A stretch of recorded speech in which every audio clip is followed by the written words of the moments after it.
This is just a sample of the audiobook. To get the complete audiobook, access the link posted in the first comment. Failure may be an orphan, but it is often a closely observed one. This is especially true for failures of intelligence, which tend to be as misunderstood as they are berated. They clearly are important. Despite the fact that most theories of international politics assume that actors see the world fairly accurately, many wars are preceded, if not caused by, failures to predict what others will do. And almost by definition, crises involve intelligence failures. For members of the general public, intelligence failures are of course upsetting because they are often linked to costly policy failures.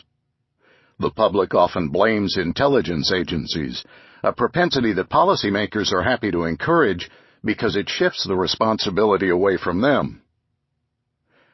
This book examines in detail two major intelligence failures: the inability of CIA and the wider intelligence community to understand the turmoil in Iran leading up to the overthrow of the Shah in 1979, and the misjudgment of Iraq's programs of weapons of mass destruction, WMD, in the period preceding the 2003 war. Before saying a bit about them, I should discuss the concept of intelligence failure, which is not as unambiguous as one might expect.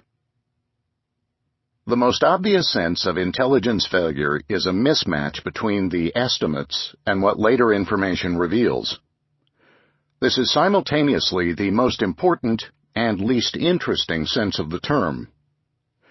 It is most important because, to the extent that policy depends on accurate assessments, almost the only thing that matters is accuracy.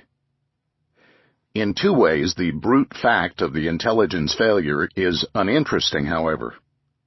First, it does not take much analysis to decide that there was a failure. All that is required is the observation that subsequent events did not match the assessments.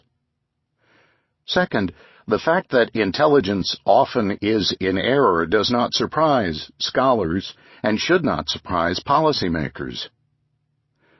Although most attention has been paid to surprise attacks, because these failures are so traumatic, broadening the focus reveals many more cases, starting with the report in the Bible that the spies that Moses sent to the land of Israel overestimated the strength of the enemies to be found there.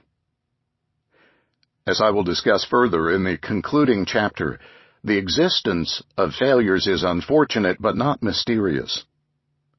Intelligence is a game between hiders and finders, and the former usually have the easier job.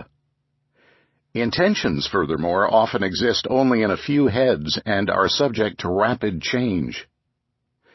Deception is fairly easy, and the knowledge that it is possible degrades the value of accurate information, as we will see in the Iraq case.